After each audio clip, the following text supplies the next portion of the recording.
Bleak House by Charles Dickens. Chapter 6. Quite at Home. The day had brightened very much, and still brightened as we went westward.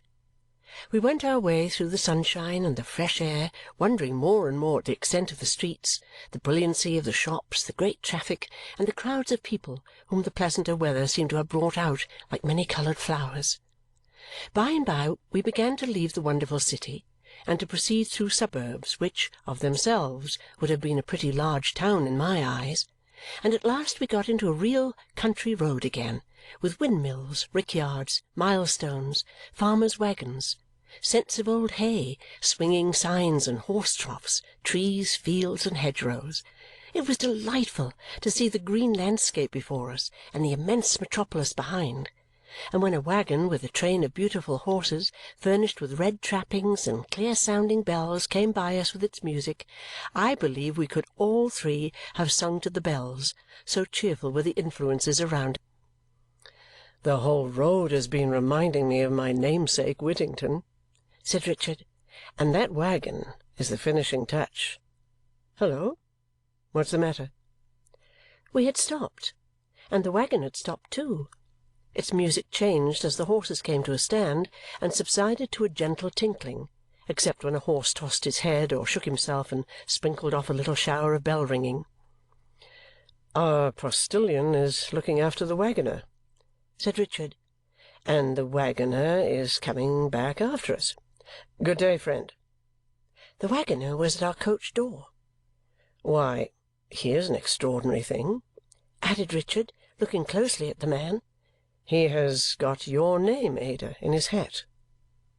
He had all our names in his hat. Tucked within the band were 3 small notes, one addressed to Ada, one to Richard, and one to me. These the waggoner delivered to each of us respectively, reading the name aloud first. In answer to Richard's inquiry from whom they came, he briefly answered, "Master, sir, if you please," and putting on his hat again, which was like a soft bowl, cracked his whip, reawakened his music, and went melodiously away. "Is that Mr. Jarndyce's waggon?" said Richard, calling to our post-boy. "Yes, sir," he replied. "Going to London." We opened the notes.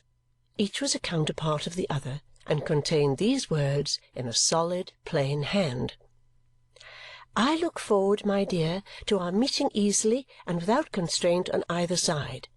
I therefore have to propose that we meet as old friends and take the past for granted. It will be a relief to you possibly, and to me certainly, and so my love to you.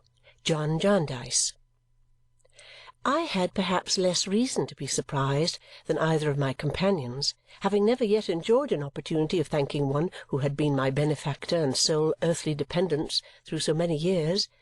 I had not considered how I could thank him, my gratitude lying too deep in my heart for that, but now I began to consider how I could meet him without thanking him, and felt it would be very difficult indeed. The notes revived in Richard and Ada a general impression that they both had, without quite knowing how they came by it, that their cousin Jarndyce could never bear acknowledgments for any kindness he performed, and that sooner than receive any he would resort to the most singular expedients and evasions, or would even run away. Ada dimly remembered to have heard her mother tell, when she was a very little child, that he had once done her an act of uncommon generosity, and that on her going to his house to thank him, he happened to see her through a window coming to the door and immediately escaped by the back gate and was not heard of for 3 months. This discourse led to a great deal more on the same theme, and indeed it lasted us all day, and we talked of scarcely anything else. If we did by any chance diverge into another subject, we soon returned to this and wondered what the house would be like, and when we should get there, and whether we should see Mr. Jarndyce as soon as we arrived or after a delay, and what he would say to us and what we should say to him, all of which we wondered about over and over again. The roads were very heavy for the horses, but the pathway was generally good, so we alighted and walked up all the hills, and liked it so well that we prolonged our walk on the level ground when we got to the top.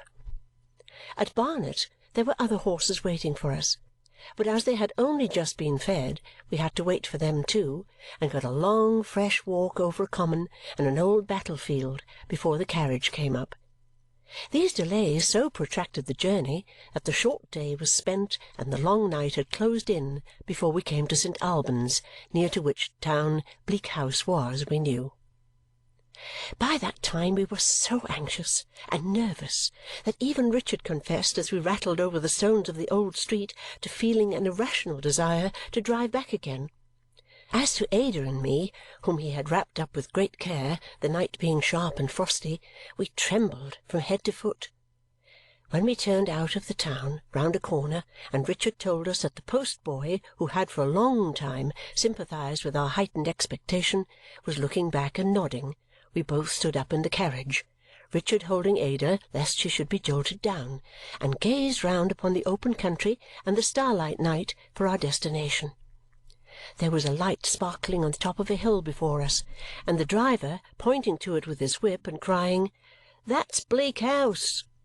put his horses into a canter and took us forward at such a rate, uphill though it was, that the wheels sent the road drift flying about our heads like spray from a water-mill. Presently we lost the light, presently saw it, presently lost it, presently saw it, and turned into an avenue of trees and cantered up towards where it was beaming brightly. It was in a window of what seemed to be an old-fashioned house with 3 peaks in the roof in front and a circular sweep leading to the porch. A bell was rung as we drew up, and amidst the sound of its deep voice in the still air, and the distant barking of some dogs, and a gush of light from the opened door, and the smoking and steaming of the heated horses, and the quickened beating of our own hearts, we alighted in no inconsiderable confusion. "Ada, my love, Esther, my dear, you are welcome. I rejoice to see you. Rick, if I had a hand to spare at present, I would give it you."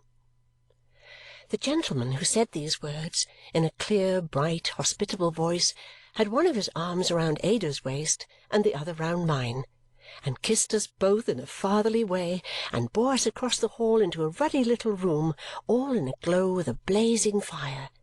Here he kissed us again, and opening his arms, made us sit down side by side on a sofa ready drawn out near the hearth. I felt that if we had been at all demonstrative, he would have run away in a moment.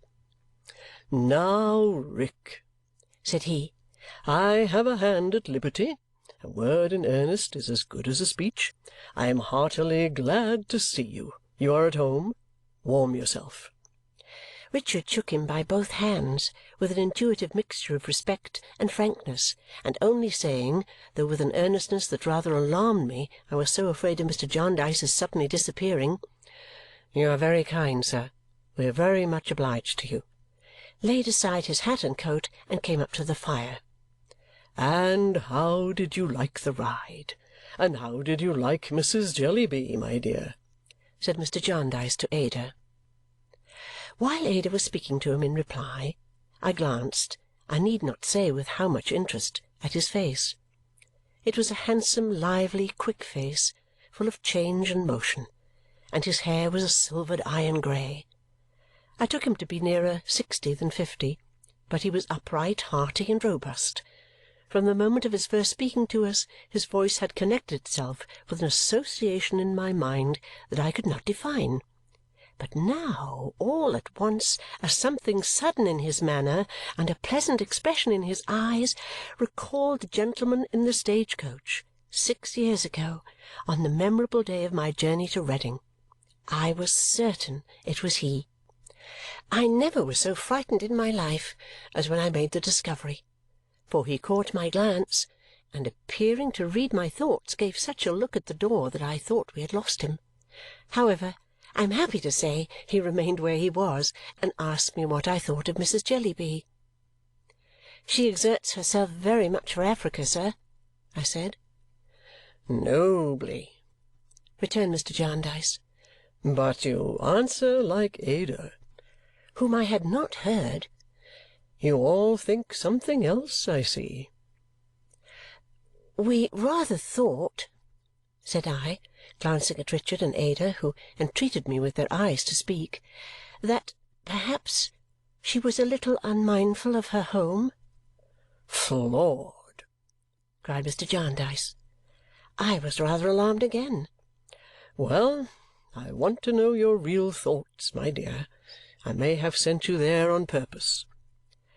"We thought that perhaps," said I, hesitating, "it is right to begin with the obligations of home, sir, and that perhaps while those are overlooked and neglected, no other duties can possibly be substituted for them." "The little Jellybys," said Richard, coming to my relief, "are really I can't help expressing myself strongly, sir in a devil of a state." "She means well," said Mr. Jarndyce hastily. "The wind's in the east." "It was in the north, sir, as we came down," observed Richard. "My dear Rick," said Mr. Jarndyce, poking the fire, "I'll take an oath it's either in the east or going to be. I am always conscious of an uncomfortable sensation now and then when the wind is blowing in the east." "Rheumatism, sir?" said Richard. "I dare say it is, Rick. I believe it is. And so the little I had my doubts about them are in a oh, Lord, yes, it's easterly," said Mr. Jarndyce. He had taken 2 or 3 undecided turns up and down while uttering these broken sentences, retaining the poker in one hand and rubbing his hair with the other with a good-natured vexation at once so whimsical and so lovable that I am sure we were more delighted with him than we could possibly have expressed in any words. He gave an arm to Ada and an arm to me, and bidding Richard bring a candle, was leading the way out when he suddenly turned us all back again. "Those little Jellybys.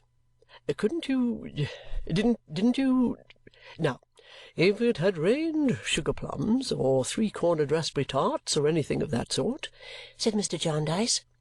"Oh, cousin," Ada hastily began. "Good, my pretty pet. I like cousin. Cousin John, perhaps, is better." "Then cousin John," Ada laughingly began again. "Ha, ha, ha, ha! Oh, very good indeed," said Mr. Jarndyce with great enjoyment. "Sounds uncommonly natural. Yes, my dear." It did better than that. It rained Esther. "Aye?" said Mr. Jarndyce. "What did Esther do?" "Why, cousin John," said Ada, clasping her hands upon his arm and shaking her head at me across him, for I wanted her to be quiet, "Esther was their friend directly. Esther nursed them, coaxed them to sleep, washed and dressed them, told them stories, kept them quiet, bought them keepsakes.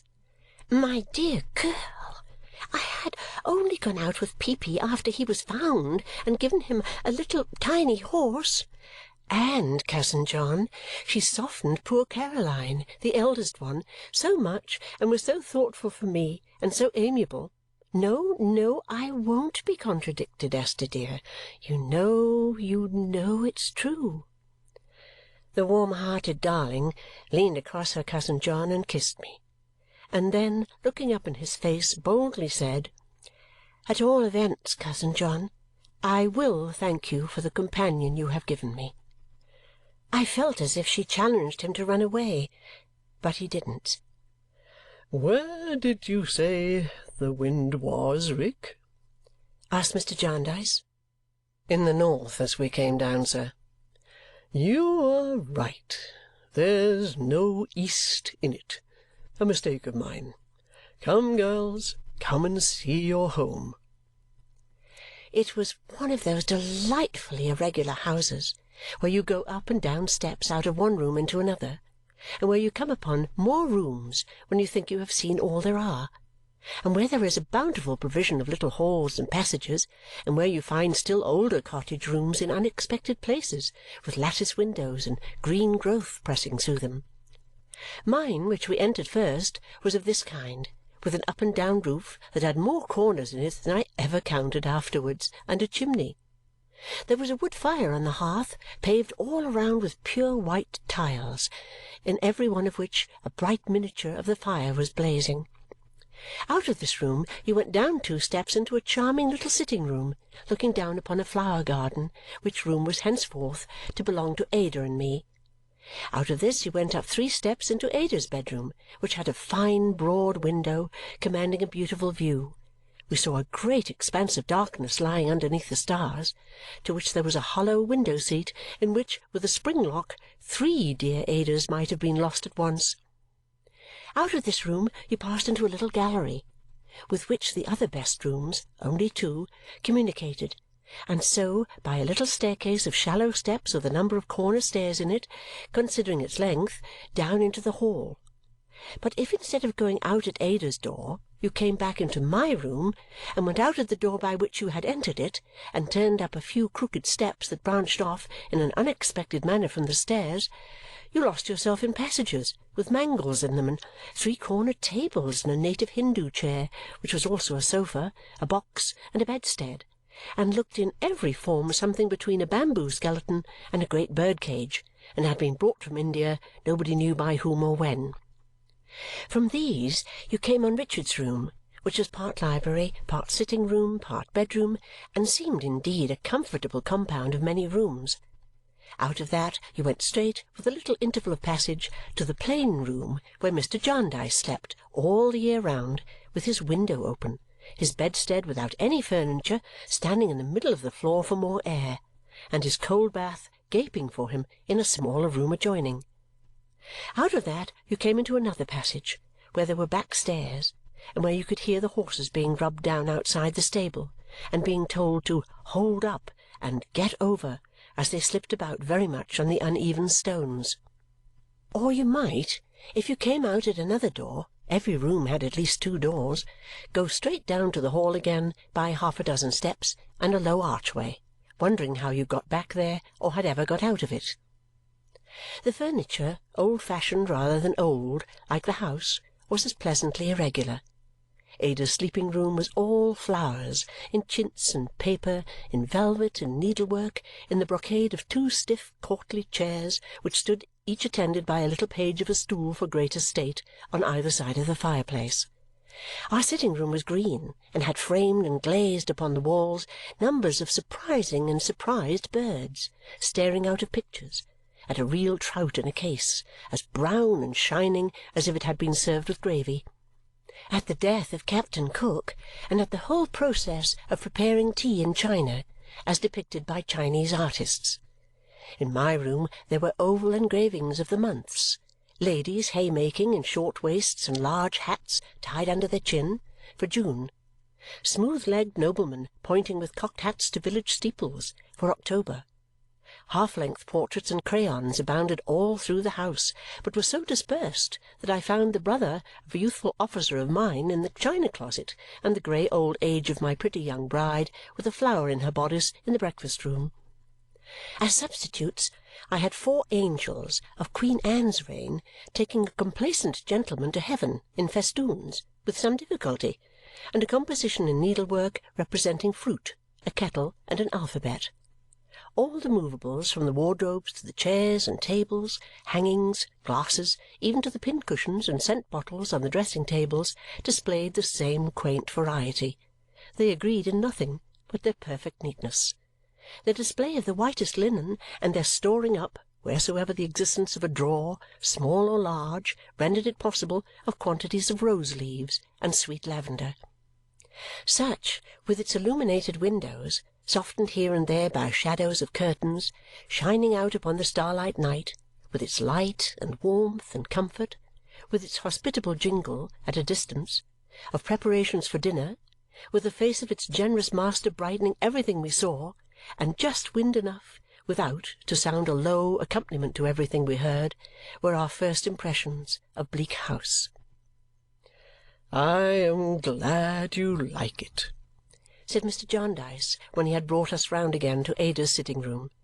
"It makes no pretensions, but it is a comfortable little place, I hope, and will be more so with such bright young looks in it. You have barely half an hour before dinner. There's no one here but the finest creature upon earth, a child." "More children, Esther," said Ada. "I don't mean literally a child," pursued Mr. Jarndyce. "Not a child in years. He is grown up. He is at least as old as I am. But in simplicity, and freshness, and enthusiasm, and a fine guileless inaptitude for all worldly affairs, he is a perfect child." We felt that he must be very interesting. "He knows Mrs. Jellyby," said Mr. Jarndyce. "He is a musical man, an amateur, but might have been a professional. He is an artist, too, an amateur, but might have been a professional. He is a man of attainments and of captivating manners. He has been unfortunate in his affairs, and unfortunate in his pursuits, and unfortunate in his family. But he don't care. He's a child." "Did you imply that he has children of his own, sir?" inquired Richard. "Yes, Rick, half a dozen. More. Nearer a dozen, I should think. But he has never looked after them. How could he? He wanted somebody to look after him. He is a child, you know," said Mr. Jarndyce. "And have the children looked after themselves at all, sir?" inquired Richard. "Why, just as you may suppose," said Mr. Jarndyce, his countenance suddenly falling. "It is said that the children of the very poor are not brought up, but dragged up. Harold Skimpole's children have tumbled up somehow or other. The wind's getting round again. I'm afraid I feel it rather." Richard observed that the situation was exposed on a sharp night. "It is exposed," said Mr. Jarndyce. "No doubt that's the cause. Bleak House has an exposed sound.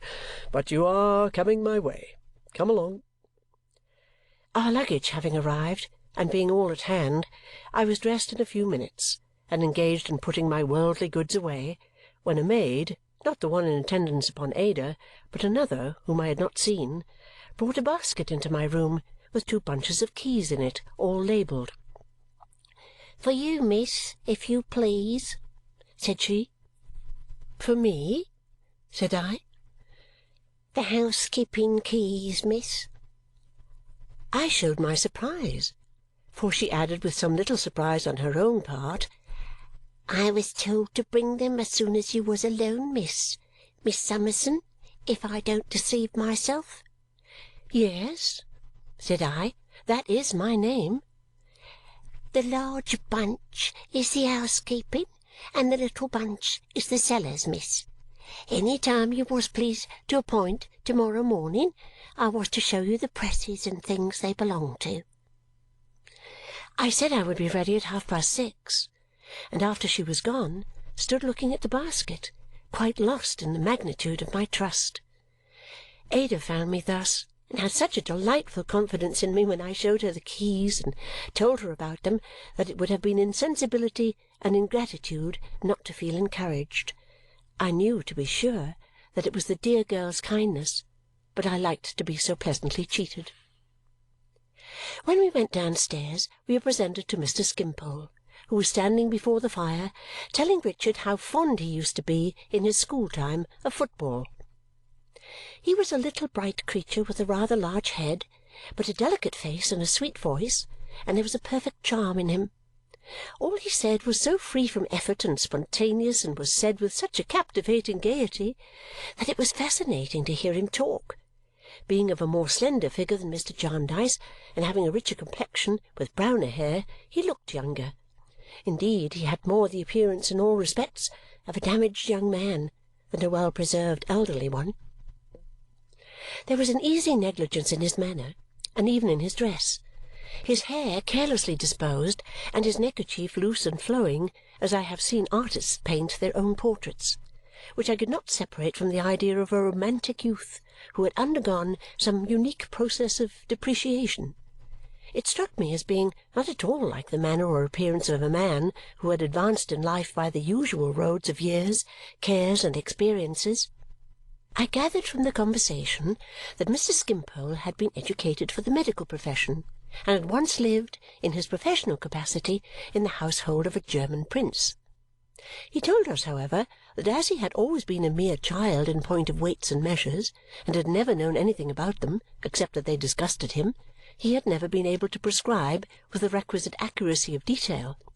In fact, he said, he had no head for detail, and he told us, with great humour, that when he was wanted to bleed the prince, or physic any of his people, he was generally found lying on his back in bed, reading the newspapers or making fancy sketches in pencil, and couldn't come.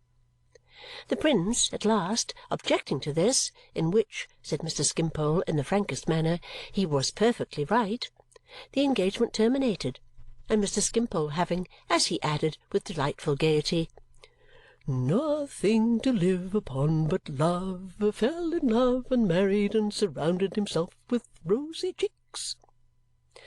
His good friend Jarndyce and some other of his good friends then helped him, in quicker or slower succession, to several openings in life, but to no purpose, for he must confess to two of the oldest infirmities in the world. One was that he had no idea of time, the other that he had no idea of money, in consequence of which he never kept an appointment, never could transact any business, and never knew the value of anything. Well, so he had got on in life, and here he was. He was very fond of reading the papers, very fond of making fancy sketches with a pencil, very fond of nature, very fond of art. All he asked of society was to let him live. That wasn't much. His wants were few. Give him the papers, conversation, music, mutton, coffee, landscape, fruit in the season, a few sheets of Bristol board, and a little claret, and he asked no more. He was a mere child in the world, but he didn't cry for the moon. He said to the world, "Go your several ways in peace. Wear red coats, blue coats, lawn sleeves. Put pens behind your ears. Wear aprons. Go after glory, holiness, commerce, trade, any object you prefer, only let Harold Skimpole live." All this, and a great deal more, he told us, not only with the utmost brilliancy and enjoyment, but with a certain vivacious candour, speaking of himself as if he were not at all his own affair, as if Skimpole were a third person, as if he knew that Skimpole had his singularities, but still had his claims too, which were the general business of the community and must not be slighted. He was quite enchanting. If I felt at all confused at that early time in endeavouring to reconcile anything he said with anything I had thought about the duties and accountabilities of life, which I am far from sure of, I was confused by not exactly understanding why he was free of them. That he was free of them, I scarcely doubted. He was so very clear about it himself. "I covet nothing," said Mr. Skimpole in the same light way. "Possession is nothing to me. Here is my friend Jarndyce's excellent house. I feel obliged to him for possessing it. I can sketch it and alter it. I can set it to music. When I am here, I have sufficient possession of it and have neither trouble, cost, nor responsibility. My steward's name, in short, is Jarndyce, and he can't cheat me. We have been mentioning Mrs. Jellyby. There is a bright-eyed woman of a strong will and immense power of business detail who throws herself into objects with surprising ardour. I don't regret that I have not a strong will and an immense power of business detail to throw myself into objects with surprising ardour. I can admire her without envy. I can sympathize with the objects. I can dream of them. I can lie down on the grass in fine weather and float along an African river, embracing all the natives I meet, as sensible of the deep silence and sketching the dense overhanging tropical growth as accurately as if I were there. I don't know that it's of any direct use my doing so, but it's all I can do, and I do it thoroughly. Then, for heaven's sake, having Harold Skimpole, a confiding child, petitioning you, the world, an agglomeration of practical people of business habits, to let him live and admire the human family, do it somehow or other, like good souls, and suffer him to ride his rocking horse." It was plain enough that Mr. Jarndyce had not been neglectful of the adjuration. Mr. Skimpole's general position there would have rendered it so without the addition of what he presently said. "It's only you, the generous creatures, whom I envy," said Mr. Skimpole, addressing us, his new friends, in an impersonal manner. "I envy you your power of doing what you do. It is what I should revel in myself. I don't feel any vulgar gratitude to you. I almost feel as if you ought to be grateful to me for giving you the opportunity of enjoying the luxury of generosity. I know you like it. For anything I can tell, I may have come into the world expressly for the purpose of increasing your stock of happiness. I may have been born to be a benefactor to you by sometimes giving you an opportunity of assisting me in my little perplexities. Why should I regret my incapacity for details and worldly affairs when it leads to such pleasant consequences? I don't regret it, therefore." Of all his playful speeches, playful yet always fully meaning what they expressed, none seemed to be more to the taste of Mr. Jarndyce than this. I had often new temptations afterwards to wonder whether it was really singular, or only singular to me, that he, who was probably the most grateful of mankind upon the least occasion, should so desire to escape the gratitude of others. We were all enchanted. I felt it a merited tribute to the engaging qualities of Ada and Richard that Mr. Skimpole, seeing them for the first time, should be so unreserved and should lay himself out to be so exquisitely agreeable. They, and especially Richard, were naturally pleased, for similar reasons, and considered it no common privilege to be so freely confided in by such an attractive man. The more we listened, the more gaily Mr. Skimpole talked, and what with his fine hilarious manner, and his engaging candour, and his genial way of lightly tossing his own weaknesses about, as if he had said, "I am a child, you know. You are designing people compared with me," he really made me consider myself in that light. "But I am gay and innocent. Forget your worldly arts and play with me." The effect was absolutely dazzling. He was so full of feeling, too, and had such a delicate sentiment for what was beautiful or tender, that he could have won a heart by that alone.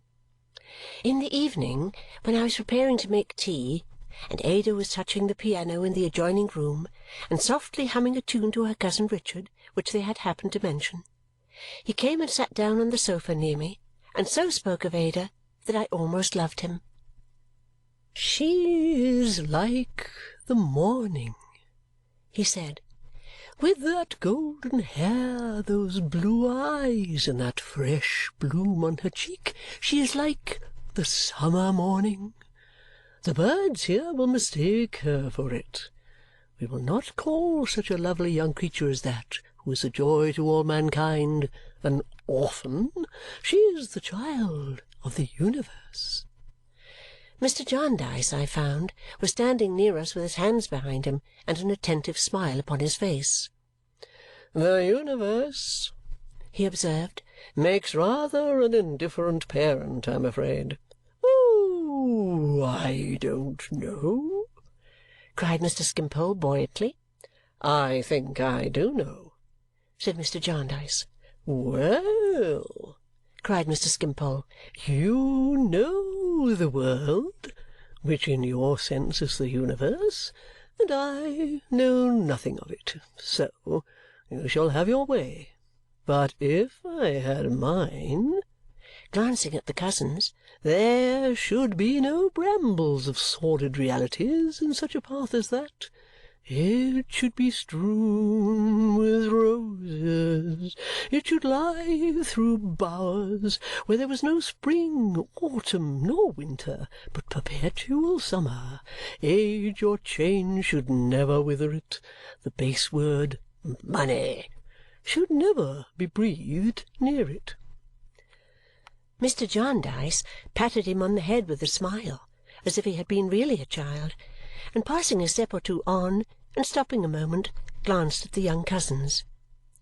His look was thoughtful, but had a benignant expression in it, which I often, how often, saw again, which has long been engraven on my heart.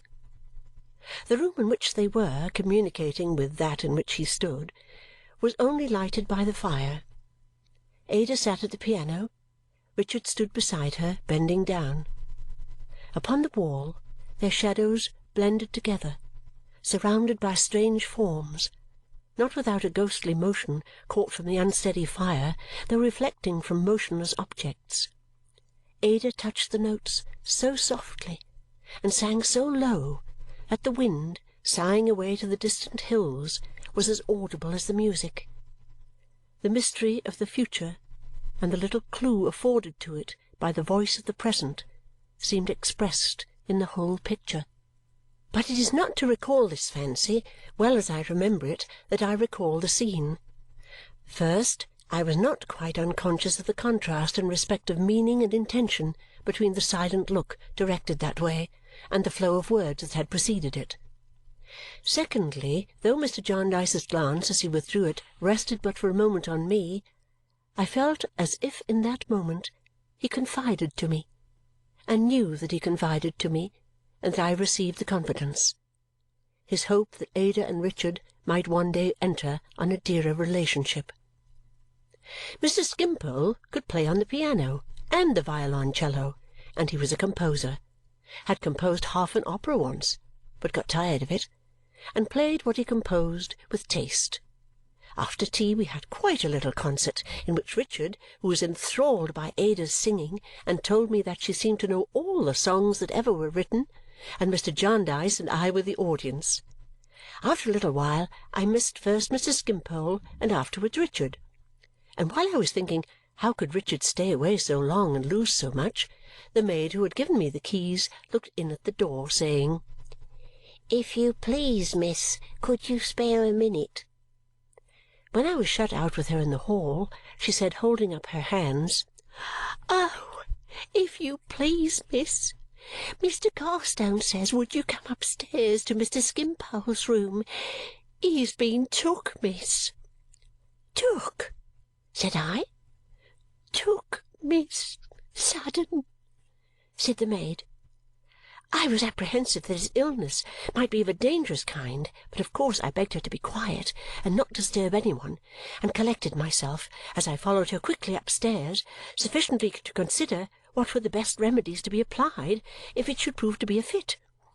She threw open a door, and I went into a chamber where, to my unspeakable surprise, instead of finding Mr. Skimpole stretched upon the bed or prostrate on the floor, I found him standing before the fire, smiling at Richard, while Richard, with a face of great embarrassment, looked at a person on the sofa in a white greatcoat with smooth hair upon his head and not much of it, which he was wiping smoother and making less of with a pocket-handkerchief. "Miss Summerson," said Richard hurriedly, "I am glad you are come. You will be able to advise us. Our friend Mr. Skimpole, don't be alarmed, is arrested for debt."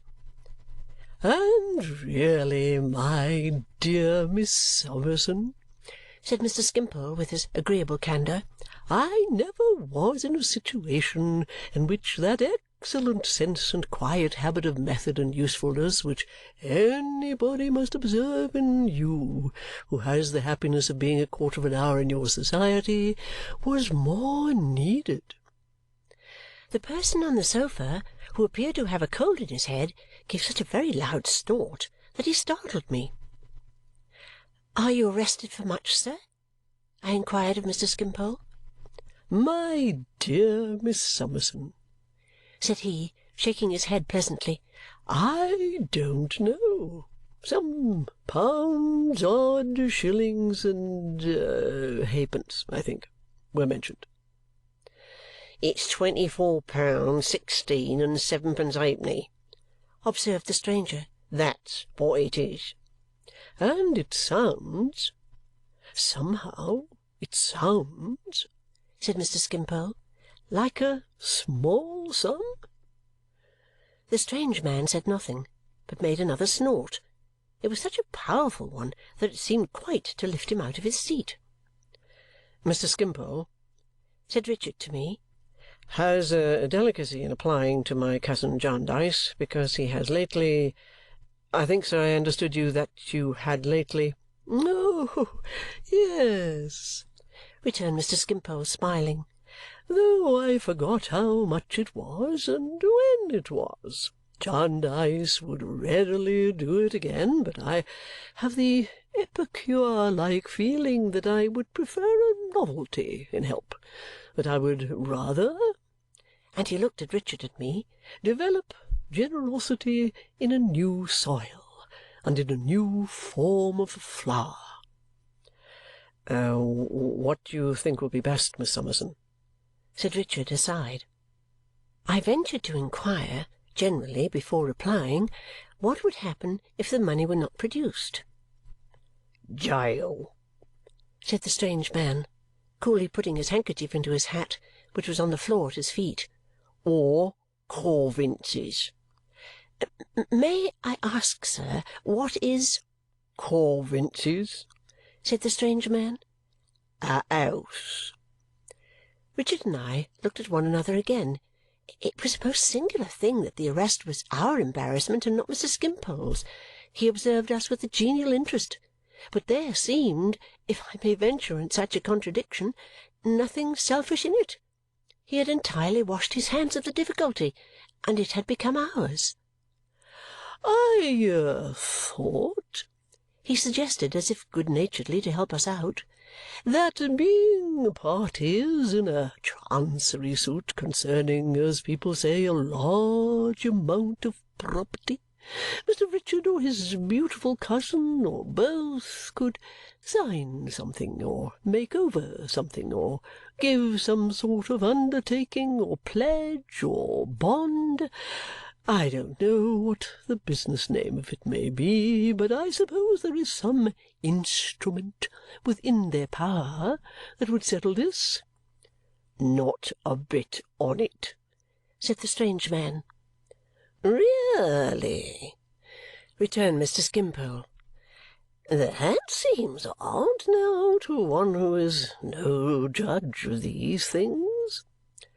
"Odd or even," said the stranger gruffly, "I tell you, not a bit on it." "Keep your temper, my good fellow, keep your temper," Mr. Skimpole gently reasoned with him as he made a little drawing of his head on the fly-leaf of a book. "Don't be ruffled by your occupation. We can separate you from your office. We can separate the individual from the pursuit. We are not so prejudiced as to suppose that in private life you are otherwise than a very estimable man with a great deal of poetry in your nature of which you may not be conscious." The stranger only answered with another violent snort, whether in acceptance of the poetry tribute or in disdainful rejection of it, he did not express to me. "Now, my dear Miss Summerson and my dear Mr. Richard," said Mr. Skimpole gaily, innocently, and confidingly, as he looked at his drawing with his head on one side, "here you see me utterly incapable of helping myself and entirely in your hands. I only ask to be free. The butterflies are free. Mankind will surely not deny to Harold Skimpole what it concedes to the butterflies." "My dear Miss Summerson," said Richard in a whisper, "I have £10 that I received from Mr. Kenge. I must try what that will do." I possessed £15 odd shillings, which I had saved from my quarterly allowance during several years. I had always thought that some accident might happen which would throw me suddenly, without any relation or any property, on the world, and had always tried to keep some little money by me that I might not be quite penniless. I told Richard of my having this little store and having no present need of it, and I asked him delicately to inform Mr. Skimpole, while I should be gone to fetch it, that we would have the pleasure of paying his debt.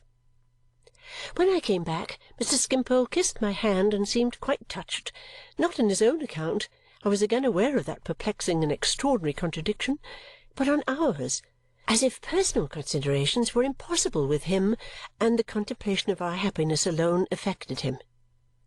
Richard, begging me, for the greater grace of the transaction, as he said, to settle with Coavinses, as Mr. Skimpole now jocularly called him, I counted out the money and received the necessary acknowledgment. This, too, delighted Mr. Skimpole. His compliments were so delicately administered that I blushed less than I might have done and settled with the stranger in the white coat without making any mistakes. He put the money in his pocket and shortly said, "Well, then, I'll wish you good evening, miss."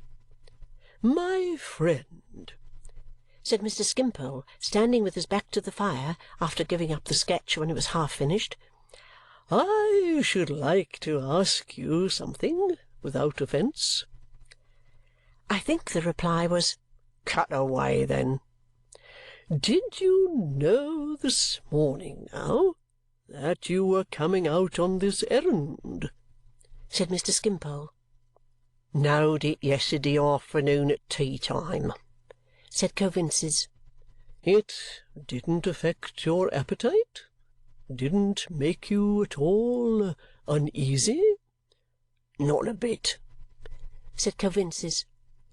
"I knowed if you was missed to-day, you wouldn't be missed to-morrow. A day makes no such odds." "But when you came down here," proceeded Mr. Skimpole, "it was a fine day. The sun was shining, the wind was blowing, the lights and shadows were passing across the fields, the birds were singing." "Nobody said they warn't in my hearing," returned Coavinses.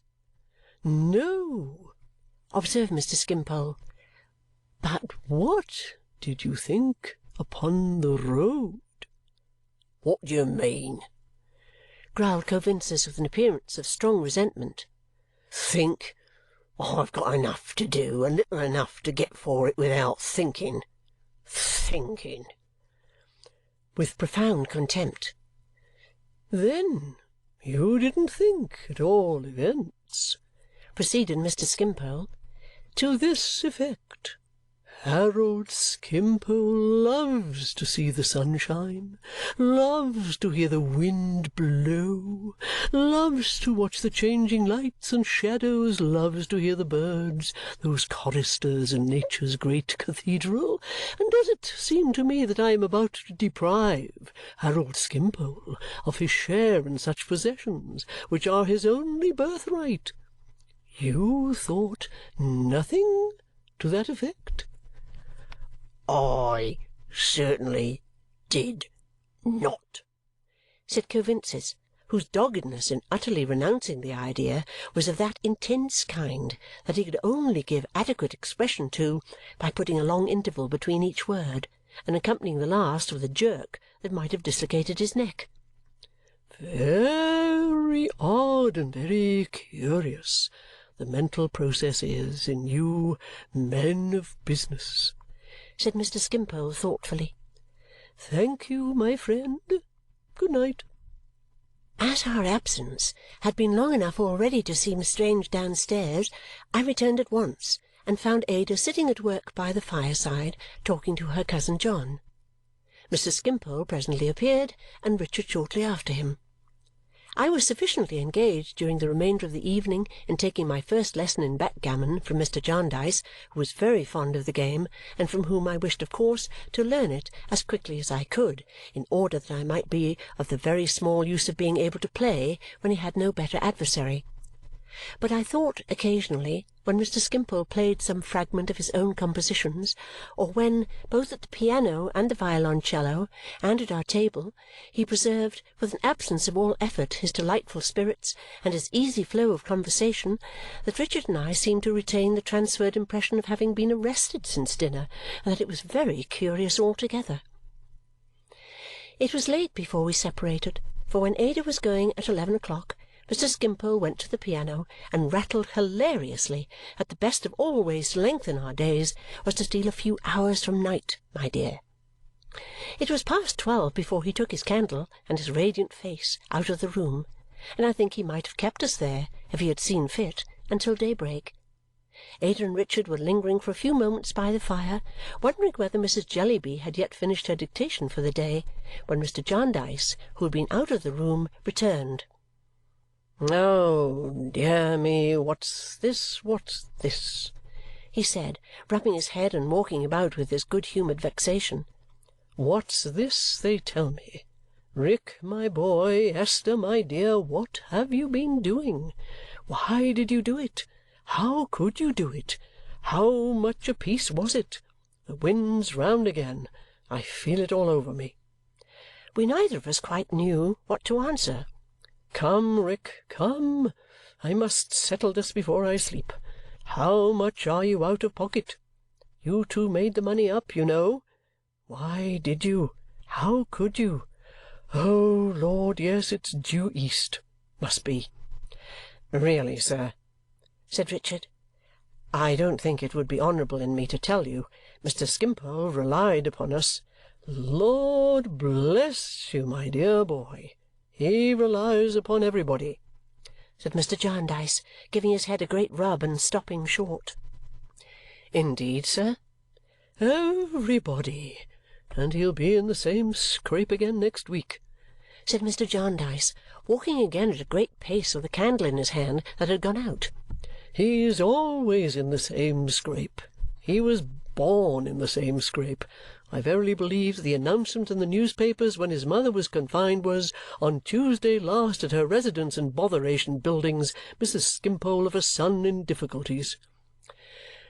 Richard laughed heartily, but added, "Still, sir, I don't want to shake his confidence or to break his confidence, and if I submit to your better knowledge again that I ought to keep his secret, I hope you will consider before you press me any more.